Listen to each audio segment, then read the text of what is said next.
Welcome to the Visionary Chronicles, a business strategy podcast where we provide insight to those looking for creative, executable strategies built around the latest disruptive ideas, innovative cultures, product creators, and marketing solutions. Hello and welcome to the Visionary Chronicles. Today we're going to talk about a brand community.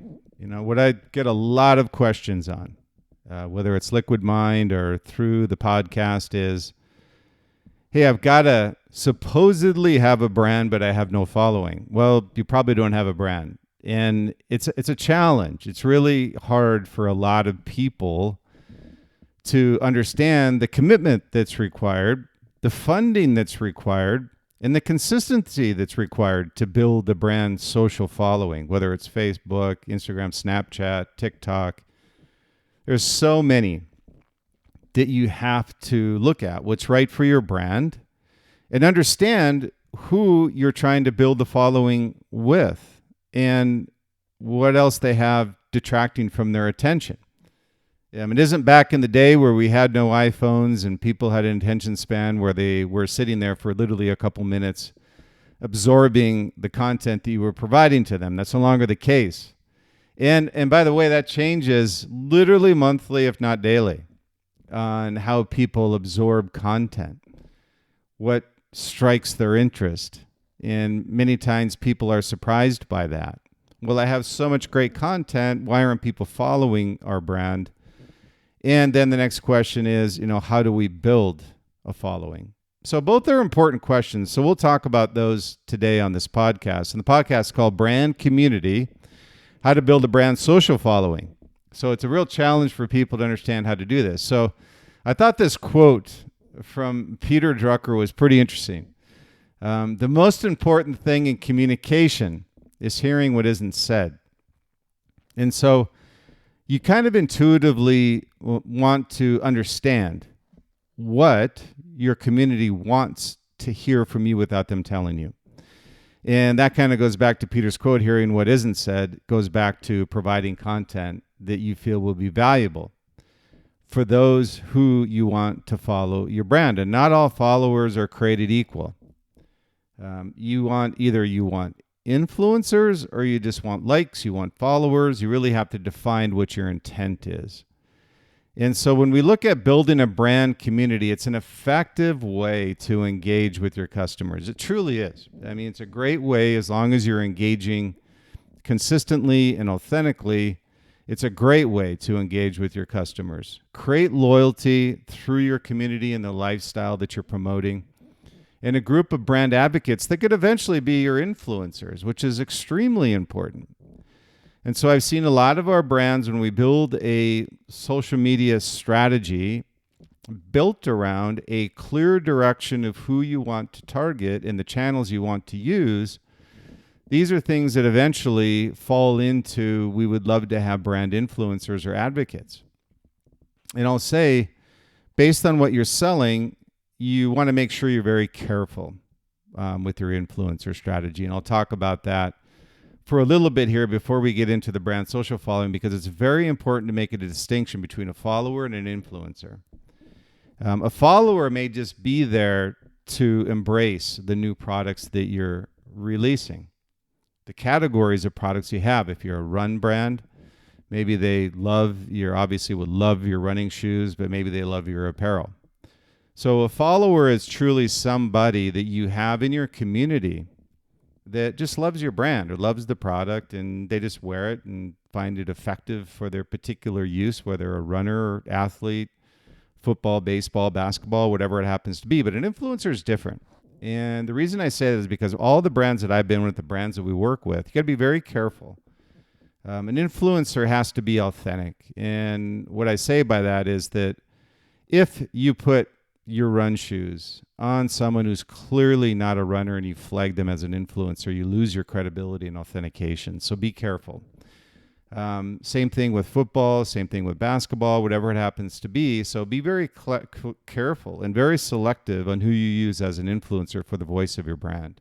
They have to be authentic and they have to match the image of your brand.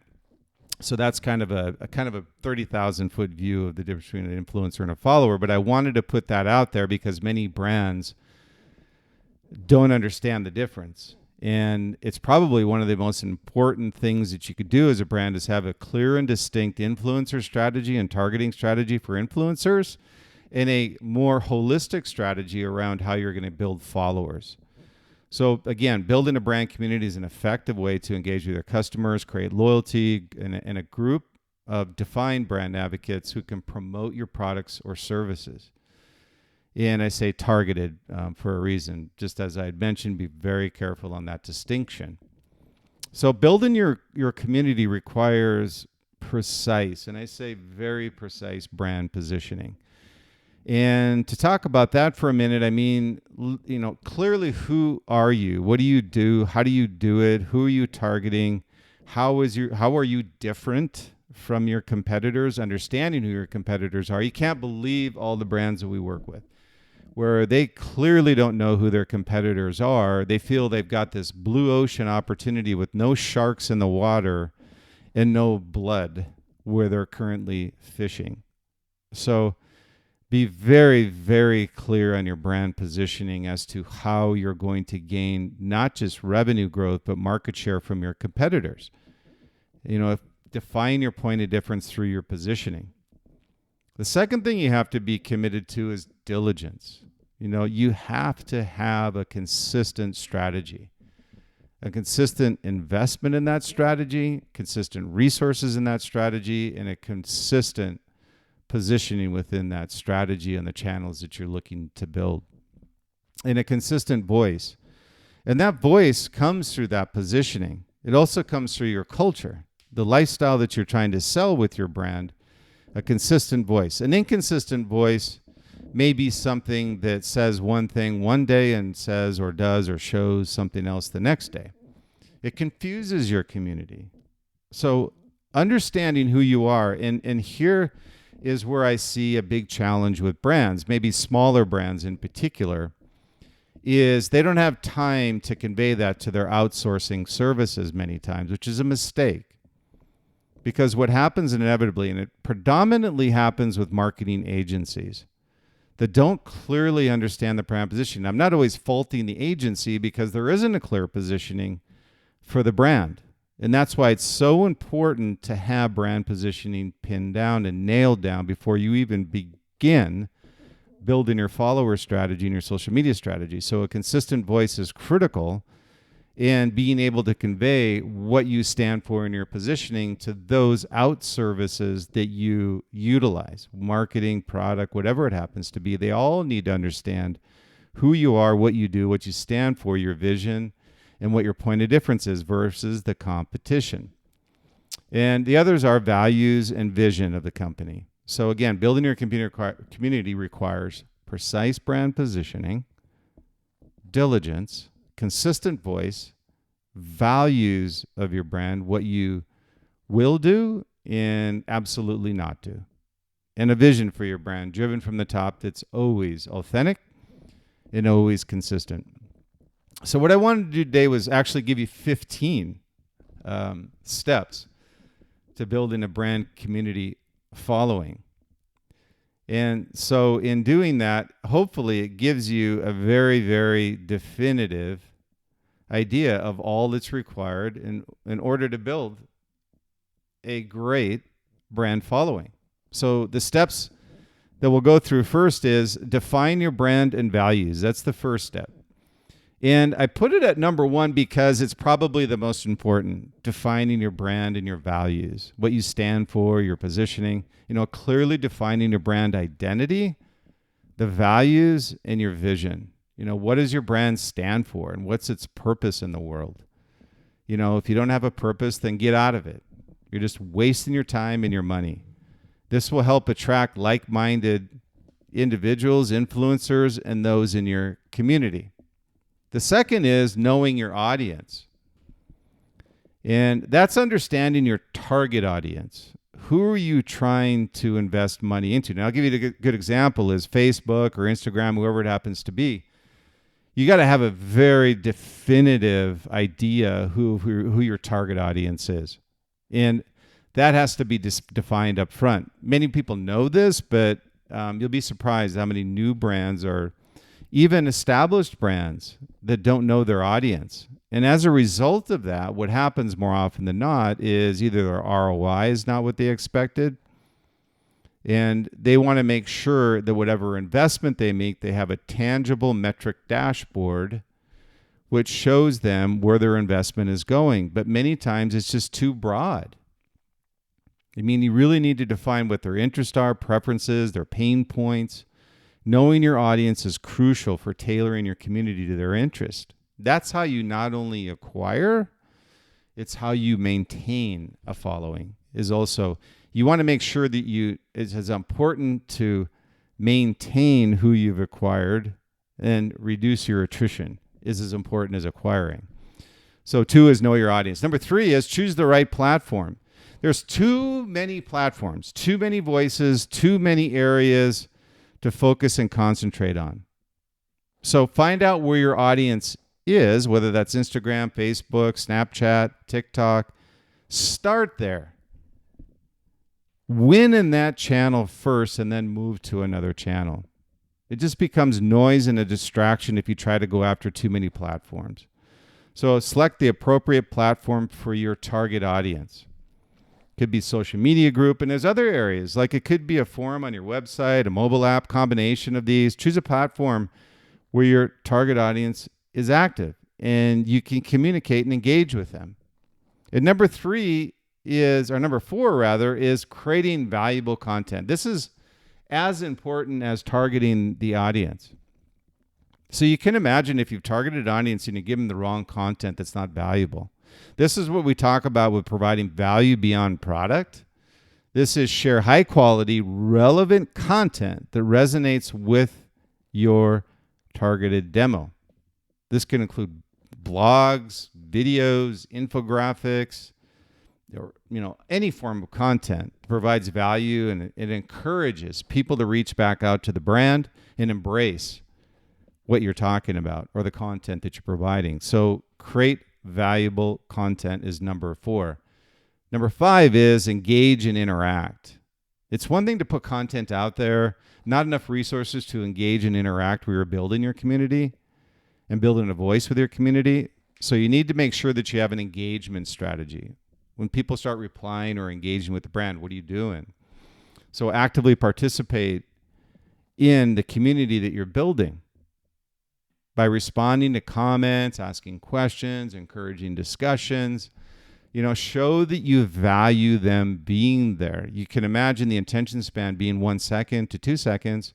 If you get them for a minute, that's valuable time that they're giving up for your brand. Make sure you're engaging with them and show that you value their community members' input, their opinions. Okay, so that's number 5. Number 6 is encourage user-generated content. Now, this you have to be careful with because you want to make sure that you have the ability to post, not post. Make sure that you review the content before it gets posted.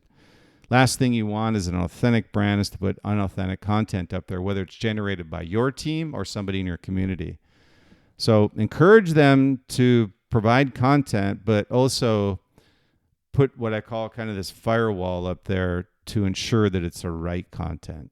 This can include things that are valuable content or the reviews, testimonials, photos, stories, and also if you do use the content, make sure that you've got something you can give back, recognizing them with some type of reward, a discount, product, whatever it is for their contribution. This doesn't have to be an influencer. This can be a follower. They're just providing a review or testimonial, but proactively show that you value their input in your brand. Number 7 is offer exclusive benefits as a part of being the community. Such as discounts, early access to products, or special events that only they can be invited to. This gives them the reason to join, but not only join, but to stay, and reduces attrition of followers on social media. Number 8 is create a sense of belonging. And this is what I talk about. And I go back to, what are you selling? And people say, well, we're selling a great product. No. What are you selling as a brand? You're selling your culture to the people that work with you and are part of your community, but you're selling a lifestyle that people want to be a part of. So create a sense of belonging. Foster a sense of belonging and community. Use inclusive language that's authentic to your brand and the lifestyle. Make them feel like they're part of something that nobody else is a part of. Make them part of your brand. And number 9 is, this is part of engagement, but it's moderating effectively. Put community guidelines and moderate the community to ensure positive and everyone's respectful inside of the 4 walls of the community. Address any issues. You'll have them. If you don't have a policy or something where people put comments out there because of the political correctness or otherwise, whatever it is, people's opinions, everybody has different opinions, and that's great. You want to embrace these, but you also want to have some moderation. Address any issues or conflicts promptly. Okay, and fairly. Number 10 is host events. Organize online and offline events. They're great. They allow for engagement with your community, and that can be through webinars, workshops, meetups. Community members connect with each other and your brand. So these are like little exclusive events and activities. Maybe it's a get-together within a region that your brand is doing really well. Maybe it's a new door opening, whatever it happens to be. But that's pretty cool if just your community is invited to these types of events, because what that does is, we call it WOM, word of mouth, is very important and very inexpensive marketing. Utilize it. And number 11 is listen and adapt. Pay attention to feedback and suggestions from your community. Maybe there's some valuable input there as to something that'll make your brand, maybe increase your brand equity as a result. So, use this input to improve your products or services and adjust the community experience where necessary. Just not listening, just keep posting, and never engaging, never moderating, or never listening or adapting is just unacceptable. And your community will suffer as a result. And number 12 is metric dashboard, right? Measure success. Set clear goals for your brand community. And this could be something as simple as, hey, we want to go from 1,000 to 10,000 followers on Instagram. Well, how are you going to do that? Well, it's a key metric, and you've got a timeline for achieving that, plus an investment to do so with resources. So, metrics on the dashboard are going to be like engagement levels, membership growth, user-generated content. Adjust your strategy based on this data. If you're not getting content, you're not getting engagement, you're not getting follower growth, that's where you need to listen, adapt, and measure and change. Number 13 is evolve. As your brand community grows, evolve the strategy, meet the changing needs and preferences, increase resources, but make sure that you're always sticking with your original strategy of engaging with your community and providing value. Try different types of engagement tactics and techniques. Engaging is probably the most important thing in growing your following, in addition to content, valuable content that people absorb. And you want to make sure that you're providing value through events or things that only your community can be a part of. Number 14 is celebrate milestones. Recognize and celebrate community milestones. Reward those that are part of your community. This can include anniversaries, reaching a certain number of members, successful campaigns, whatever it happens to be. Reward your members of your community. Celebrate these milestones with them. And number 15 is promote advocacy. Okay, encourage community members to become brand advocates by sharing their experiences. This is different than an influencer, by the way. Advocates are just sharing their experience and providing reviews. And wherever you get a review, promote it, reach back out to that community member, and make sure that they're rewarded as a result. And here's the key to utilizing this advocacy is not only reach out to that member, but promote it on the sites where your community is as to what you've done for that member. So that creates engagement among your members. So again, let me recap these for you. These are building your brand community of followers. There's a lot of them, but all of them are valuable. Number 1 is define your brand and values. Number 2 is know your audience. Number 3 is choose the right platform.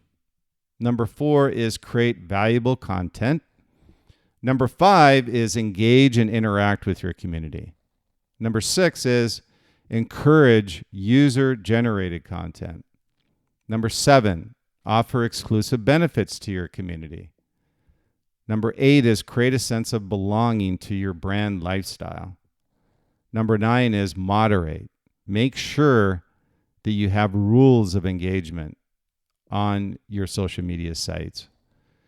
Number 10 is host events and activities. Reward those who are a part of your community. Number 11 is listen and adapt if needed. Number 12 is measuring your success through a metric dashboard.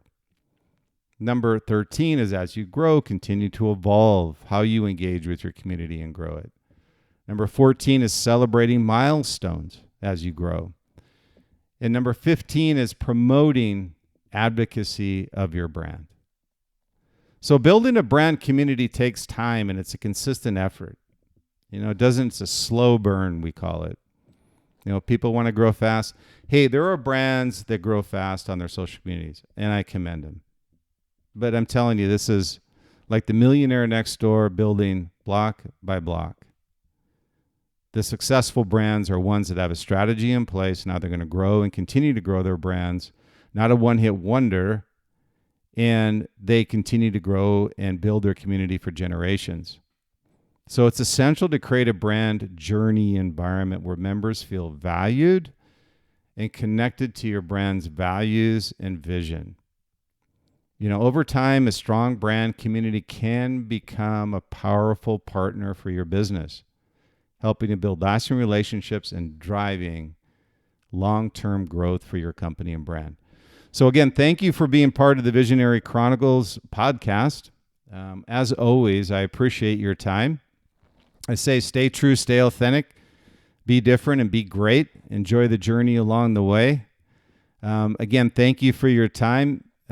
Those that would like to review or reach out to me at the Visionary Chronicles podcast, we're across all channels: Spotify, Google Podcasts, Apple, iHeart. I'm sure I've missed many of these, but we have again been voted by FeedSpot for 2022 and 23 as the #1 global visionary podcast and top 50 marketing podcast in the world. So very happy to have that. And those of you who have supported us along the way, we appreciate you. And we'll look forward to the next Visionary Chronicles podcast.